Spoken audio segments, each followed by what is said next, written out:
Ya, Bismillahirrahmanirrahim. Kita bakal bahas tentang Islam, rahmat bagi semesta, dan komitmen dengan Islam. Nah, ini seru nih materinya nih. Sebelumnya silakan adik-adik mengisi link pretest yang sudah Kak Aisyah kasih di WhatsApp group. Silahkan diisi sekarang ya. Diisi sekarang, jika udah langsung di Wapri sudah selesai gitu. Kak Aisyah kasih lagi linknya, link pretest. Silahkan diisi link pretestnya. Jika sudah, boleh di grup, boleh di Wapri Kak Aisyah, screenshot hasilnya. Silakan ya. Kak Aisyah kasih waktu 3 menit. Cukup ya? Sudah selesai lah Kak, tapi ulun keluar tadi. Oh yaudah. Lupa di submit. Ini. Oh, isi ulang deh. Kak, Isi ulang. SS itu Kak sudah di submit tapi belum SS untuk laporan. Oh iya, tidak apa-apa ya dah kalau sudah udah. Oke. Nah, diisi ya. Ini kan simple nih, kayak nama lengkap, asal sekolah, pretest, posttest. Oke. Prinsip rahmatan lil alamin gitu. Ini nggak apa-apa kalau belum tahu ya, wajar karena kan pretest, tes sebelum pelaksanaan gitu. Jadi diisi aja ya.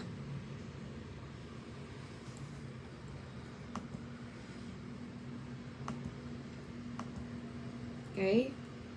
Kalau sudah,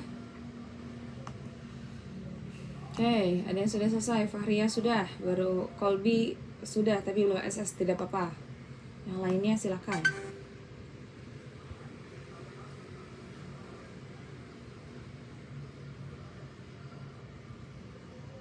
Oke, silakan isi adik-adik ya. Oke.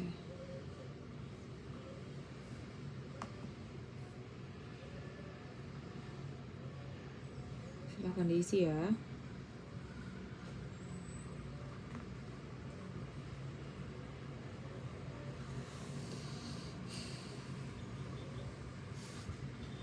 Oke, sudah semua?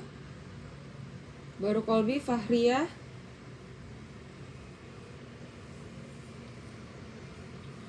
Oke, yang lain boleh silakan diisi adik-adik ya. Ini pada kemana ini? Jangan-jangan pada sambil ngapa-ngapain? Oke. Sudah Kak. Oke, yang sudah ya, silakan.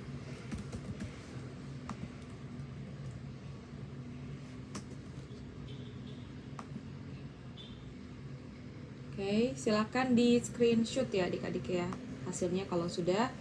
Ini ada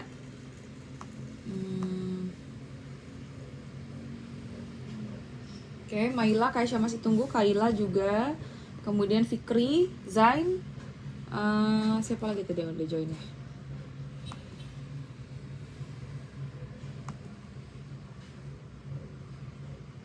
Oke, Maila sudah, Rifki sudah, Fikri sudah, oke, good. Zain belum ya Zain? Sama, oke, Zain aja, sama Kaila, Zain dan Kaila belum.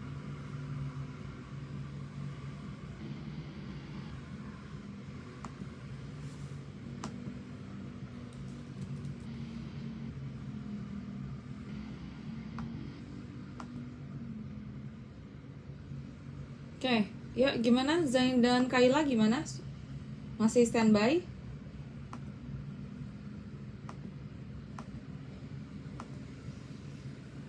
Oke, kita langsung lanjutkan saja ya. Nah, adik-adik, di sini Kaisha, kita bakal bahas tentang Islam, rahmat bagi semesta, dan komitmen dengan Islam. Nah, kita lihat ya. Ini pretestnya tadi sudah. Nah, kita mau tahu nih, sebetulnya apa sih makna rahmatan lil alamin? Ya, auzubillahi minasyaitonirrajim. Bismillahirrahmanirrahim. Islam adalah cinta dan adalah agama dan syariat yang penuh dengan kasih sayang, cinta, persaudaraan, dan kedamaian. Pasti ya, karena contohnya dalam setiap aktivitas saja kita mengawalinya dengan Bismillahirrahmanirrahim. Allah yang maha pengasih dan maha penyayang. Ar-Rahman itu kasih Allah untuk universal, untuk semua makhluk Allah, hewan, binatang, manusia, bintang, planet, dan sebagainya. Dan Ar-Rahim itu kasih sayang Allah khusus untuk orang-orang yang beriman gitu. Jadi betapa luar biasanya Allah nih sayangnya berlapis-lapis gitu ya, tidak terhingga, dan yang paling peduli sama kita, ngurusin kita, yang tidak pernah tidak bertanggung jawab sama kita ya Allah doang gitu. Nah, Islam juga nggak pernah nih adik-adik mengajarkan permusuhan dan kebencian.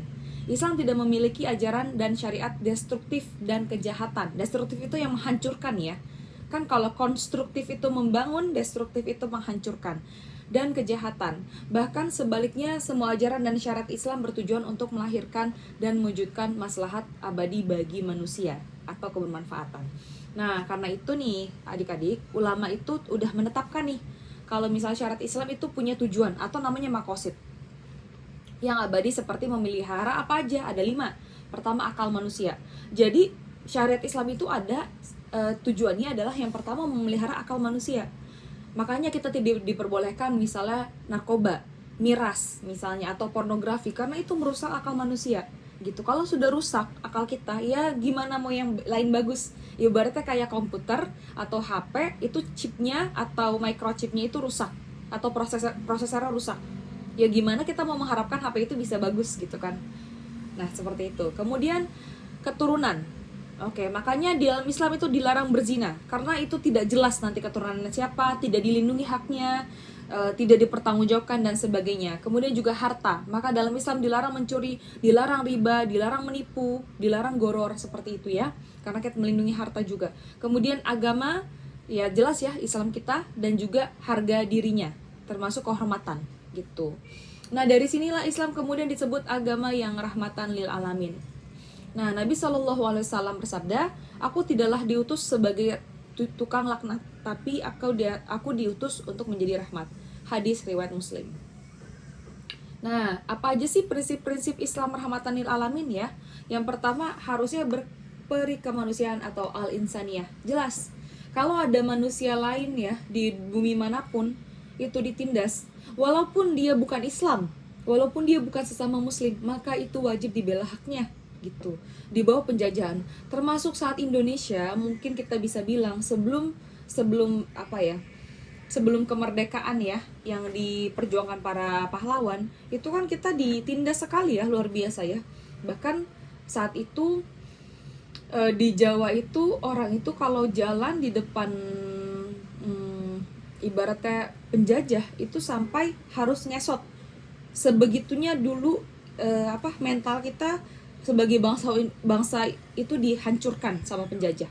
Jadi kita udah diambil hartanya, sumber daya alamnya, dibuat rendah diri kita, dipekerjakan dengan sebegitu zolimnya seperti itu ya. Padahal itu sama sekali tidak berperi kemanusiaan dan Islam menentang itu. Kemudian mendunia atau al-alamiyah. Jadi ya Islam itu mendunia, nggak mungkin hanya lokal saja dipakainya, atau cuma bisa Islam itu di Asia saja misal, atau di Timur Tengah saja, tidak mungkin. Islam itu bisa untuk ke semua lapisan masyarakat, semua negara dan sebagainya, dan juga komprehensif, asyumul. Islam tidak hanya mengatur dari kita gosok gigi, dari kita ke kamar mandi, cara kita membersihkan diri, cara kita cebok bahkan ya, cara kita makan, cara membesarkan anak, cara mengurus negara, semua diatur dalam Islam. Dan tidak ada satupun agama di muka bumi ini yang seperti itu ya adik-adik ya, sekomprehensif Islam. Kemudian juga realistis atau al-waqi'iyah, juga realistis, nggak diawang-awang. Misalnya kayak apa mungkin kita menerapkan misalnya ekonomi Islam yang berkeadilan, yang yang jujur, yang tidak ada riba. Ya mungkin itu tuh bisa diterapkan gitu loh, cuma pilihannya mau atau tidak manusianya, seperti itu. Dan juga toleransi dan memudahkan, as-samah dan at-taisir. Jadi Islam itu toleransi dan memudahkan. Misalnya contohnya ada orang yang baru masuk Islam, dia belum hafal bacaan sholat, dia belum biasa pakai jilbab, belum biasa. Nah itu dibina pelan-pelan, tidak langsung berat. Oh ya sudah harus sholat 5 waktu, harus pakai jilbab terus-terusan, harus apa. Itu dididik pelan-pelan gitu, sebagaimana Rasulullah SAW mendidik para sahabat ya adik-adik gitu ya. Jadi dan juga bertoleransi. Toleransi ini bukan tidak ada batas, tentu punya batasan. Misalnya kita punya tetangga, dia mau ke gereja di hari Minggu karena berbeda agama, ya kita hormati, tidak masalah gitu. Tapi kalau misalnya kita diminta ke gereja untuk ibadah bareng dia, nah itu baru tidak boleh ya, batasan toleransinya jelas. Kalau sekedar masing-masing melaksanakan kewajibannya, walaupun berbeda agama, ya tentu kita perbolehkan gitu ya. Nah habis itu juga antara konstanitas dan fleksibilitas. Nah jadi ada fleksibel juga, contohnya seperti apa? Misalnya adik-adik di kondisi yang antara hidup dan mati misalnya, antara hidup dan mati di suatu tempat, misalnya di hutan rimba misalnya, itu tuh tidak ada apapun yang bisa dimakan, buah tidak ada, mungkin apa namanya, hewan-hewan lain gak ada, cuma ada ular misalnya, ya. Akhirnya teman-teman di situ udah nyari setengah mati, usaha udah hampir mati, gak ada apapun, cuma bisa ada ular yang bisa disembelih, yang bisa dimakan. Nah ya itu tidak masalah, itu terpaksa gitu, dalam artian fleksibel juga, karena tidak ada pilihan lain. Atau misalnya teman-teman sholat itu kan harusnya kita berdiri saat mampu, tapi ada orang yang kecelakaan total, jadi lumpuh sementara misalnya, dia tidak bisa bergerak badannya, maka dia diperbolehkan sholat dengan lisannya, cukup berucap, karena badannya tidak bisa bergerak, itu boleh gitu. Jadi begitu fleksibelnya Islam ya, tidak kaku gitu, tidak apa ya, tidak harus seperti itu gitu, tidak ada alasan lain, enggak. Islam tuh fleksibel, tergantung bagaimana keadaannya. Tapi bukan berarti fleksibel tapi dimudah-mudahkan, misalnya aku kan sholat boleh tiduran, jadi saya tiduran aja padahal dia masih sholat, masih sehat, ya nggak boleh lah gitu. Lanjut ya. Nah, kita bahas berperi kemanusiaan atau al-insaniyah. Kemanusiaan atau al-insaniyah maksudnya adalah bahwa Islam sesuai dan selalu mengakomodir semua kebutuhan dan karakter manusia. Ini betul sekali ya. Jadi termasuk juga misalnya kebutuhan manusia untuk memiliki akses air bersih, untuk memiliki pendidikan, untuk bisa hidup sehat, untuk bisa apa ya, bersosialisasi dengan baik. Ini harus difasilitasi oleh Islam seperti itu ya. Jadi termasuk nih kita adik-adik. Maka kalau kita sebagai muslim, kita harusnya berperi kemanusiaan atau al-insaniyah gitu. Kita peduli juga sama saudara kita. Oh kak, aku peduli nih kak dengan saudara-saudara kita yang misalnya di Papua yang mengalami kekeringan, atau yang di NTT misalnya, atau aku juga peduli kak dengan saudara-saudari kita di Suriah yang mereka banyak yang mengungsi karena perang misalnya. Ya itu bagus sekali, tapi aku belum punya uang kak untuk mengirim ke sana. Oke, tidak masalah, maka minimal doakan dan juga belajarlah menjadi orang atau pribadi yang berkualitas, sehingga kalau teman-teman atau adik-adik itu akademisnya bagus, kemudian akhlaknya bagus, maka bukan tidak mungkin peluang-peluang dan kesempatan besar, mungkin kayak buka usaha kah, atau bekerja di tempat yang bagus, atau berorganisasi di organisasi yang bagus, itu sangat mungkin untuk adik-adik dapatkan selama diri kita berkualitas. Seperti itu ya, kita siapkan diri kita gitu. Yang mana itu juga dampaknya apa? Berarti kan bisa mendukung dong saudara-saudari kita yang nanti membutuhkan, entah kita dengan mengirim doa, mengirim uang, kita langsung ke sana dan sebagainya, misalnya seperti itu. Dan juga yang kedua ada al-alamiyah atau mendunia. Yang dimaksud dengan mendunia atau global, al-alamiyah adalah bahwa syariat Islam bersifat mendunia, tidak dibatasi oleh geografi wilayah tertentu. Dan juga nggak hanya Arab ya gitu. Misalnya juga kemanapun. Misalnya ada juga nih, gimana kak? Misalnya aku baju tradisionalnya itu misalnya gini, berbagai bangsa atau negara itu kan punya baju tradisional, punya makanan tradisional, punya lagu kebangsaan. Itu tidak masalah dalam Islam, selama tidak bertentangan dengan syariat Islam. Seperti itu ya adik-adik ya, sebagai muslim gitu. Jadi kalau misalnya aku main wayang kak, atau aku mau belajar menari apa, ya tidak masalah selama tidak bertentangan dengan syariat Islam. Misalnya bajunya terbuka, ya jangan dong, pilihlah baju yang tertutup untuk yang muslimah ya gitu, yang laki-laki juga untuk yang tertutup auratnya, seperti itu gitu. Dan misalnya kak, tapi kalau ada tradisi yang mengandung kesyirikan ya, tradisi yang mengandung kesyirikan kita tinggalkan, yang masih tidak bertentangan dengan Islam itu tidak masalah kita jalankan, seperti itu ya. Kemudian juga dan Islam itu bukan hanya untuk Arab gitu, termasuk kayak misalnya pakai gamis itu, ya gamis itu budaya Arab, seperti itu. Jilbab itu bukan budaya Arab, kerudung itu bukan budaya Arab, itu kewajiban dalam Islam. Sorban itu mungkin budaya Arab, tapi yang wajib dalam Islam itu adalah menutup aurat. Di Asia Tenggara pakainya sarung kak, bukan pakainya gamis, ya nggak masalah gitu, karena itu menutup aurat juga. Atau mungkin kita tidak pakai abaya kak, kita pakainya gamis yang perempuan di Indonesia, ya boleh gitu. Yang penting prinsipnya menutup aurat, yang penting prinsipnya tidak melanggar syariat, yang penting prinsipnya menjaga kehormatan, itu dijalankan begitu ya. Jadi nggak peduli dari negara manapun, dari bangsa manapun, semua punya hak yang sama dengan Islam, dan Islam itu mendunia, seperti itu. Dan juga komprehensif atau asyumul. Nah jadi kita tidak boleh ya adik-adik ya menjadi orang yang sekuler. Maksudnya orang sekuler gimana kak? Maksudnya memisah-misahkan, oh ya aku belajar ini biar aku tuh nanti dapat kerjaan yang bagus, atau aku sholat ya aku berarti beribadah. Tidak dipisahkan ya adik-adik. Ibadah itu seluruh hidup kita itu adalah ibadah, mengabdi sama Allah. Adik-adik tidur selama diniatkan untuk ibadah. Oh iya aku tidur biar besok sekolah lebih segar, menuntut ilmunya lebih bagus, dan juga aku niatkan menuntut ilmu karena Allah, aku tidur karena Allah. Ya jadinya ibadah seperti itu ya gitu. Jadi selama caranya benar, niatnya benar, itu bisa dihitung ibadah gitu. Dan juga adik-adik di sini kita ketahui bahwa asyumul itu totalitas atau menyeluruh gitu. Dan di sini itu kita bisa bilang bahwa tidak ada diskriminasi ya dalam Islam ya. Islam itu kalau ibarat di soft sholat itu mau dari Afrika, mau dari Amerika, mau dari Eropa, mau dari Arab, mau dari Indonesia, mau dari Jepang, dari Cina, dari manapun itu sejajar, kita satu soft. Maksudnya apa? Maksudnya semua manusia itu berbagai bangsa, berbagai latar belakang itu setara gitu. Tidak ada yang lebih tinggi, tidak ada yang lebih rendah kecuali karena takwanya, seperti itu ya gitu. Dan tidak ada diskriminasi juga gitu. Dan juga Islam mengatur dari bangun tidur sampai tidur lagi itu ada junjungannya, ada aturannya, ada aturan dalam Islam seperti itu ya. Ada juga realistis atau al-waqiyah. Al-waqiyah ini realistis menurut Al-Qardawi terkait dengan karakteristik Islam. Intinya adalah contohnya di barat itu memandang materialisme ya adik-adik. Misalnya kayak kita itu dipandang mulia kalau kita punya harta, punya mobil, punya tampang yang bagus misalnya. Nah itu sebetulnya dalam Islam tidak seperti itu gitu. Bahwa gimana ya, bisa dibilang misalnya kayak contohnya ada orang yang cacat, apakah berarti dia tidak mulia? Atau ada orang yang tidak cantik atau tidak ganteng, apakah dia tidak mulia? Atau ada orang yang tidak kaya raya, apakah tidak mulia? Tidak. Islam memandang semuanya yang mulia, semuanya itu berharga, semuanya itu setara. Yang membedakan mereka bagus atau tidaknya itu adalah takwanya dia di sisi Allah, seperti itu. Dia mungkin miskin tapi dia bisa bersabar, dia tetap berupaya, maka dia mulia di sisi Allah. Dia kaya raya tapi dia tidak sombong, dia tetap bersedekah, dia tetap menjalankan zakat, dia tetap menjalankan kewajibannya, berbagi, maka dia mulia di sisi Allah. Seperti itu. Gitu ya.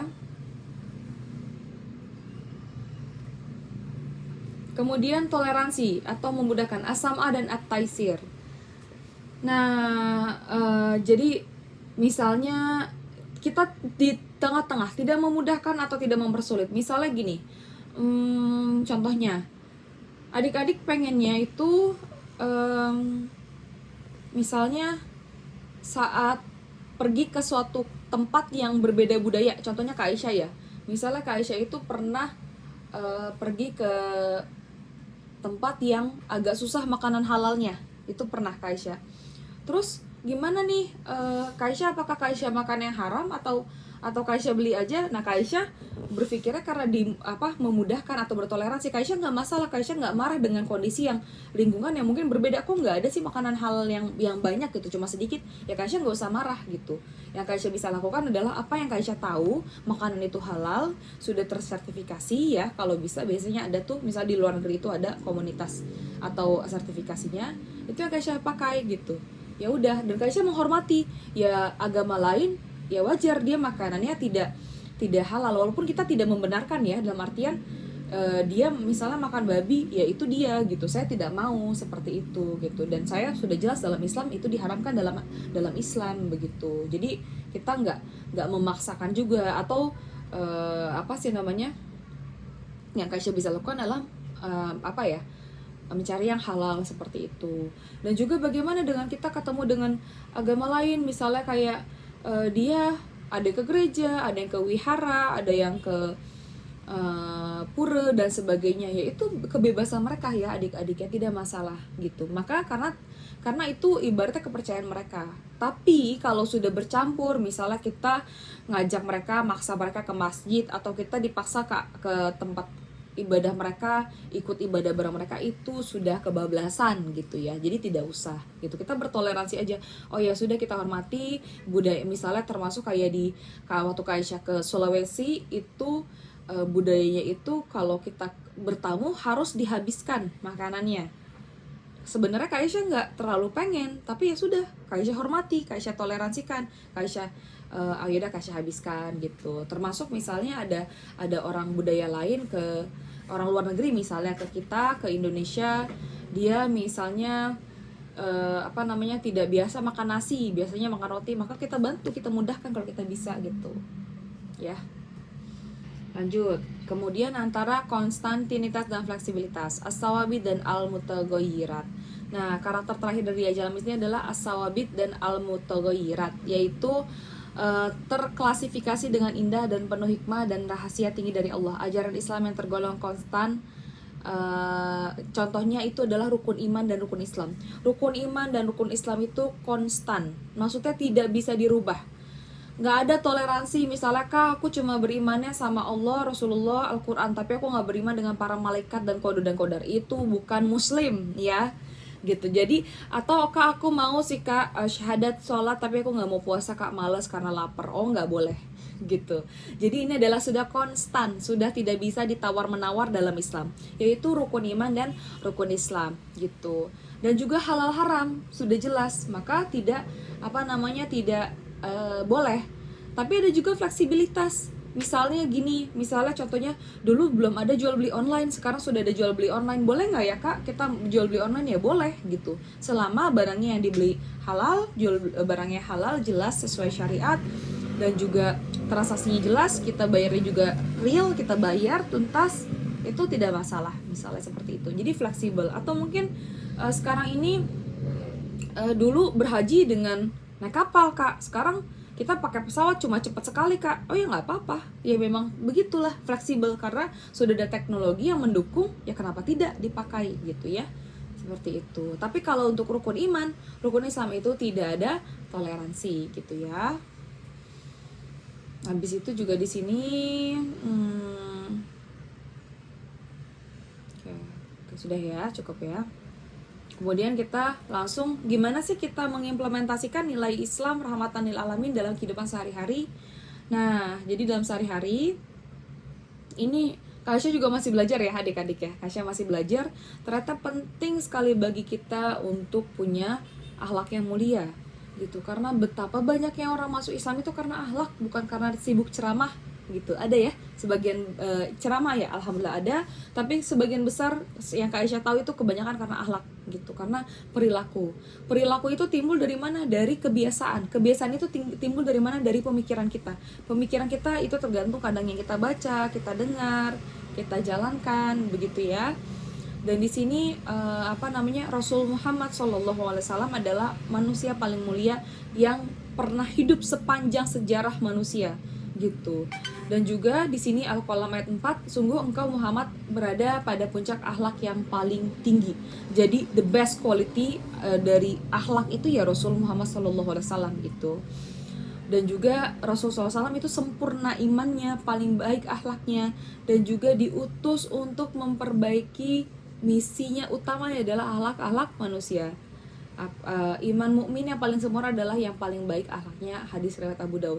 Jadi kita bisa melihat kualitas seseorang itu baik atau tidak Islamnya dari akhlaknya.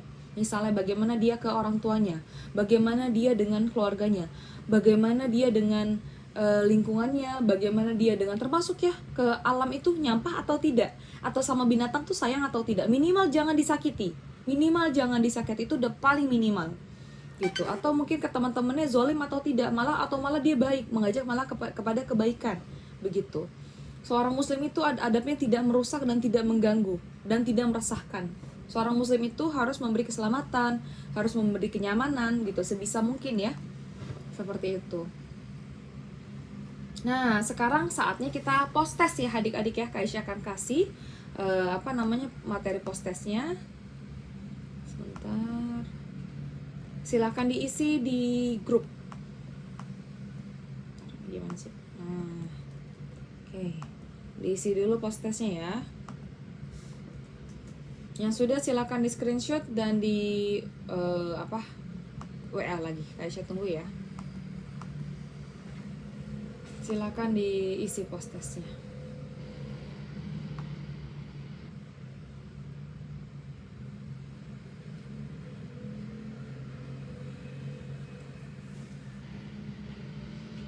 Kalau sudah boleh di WA.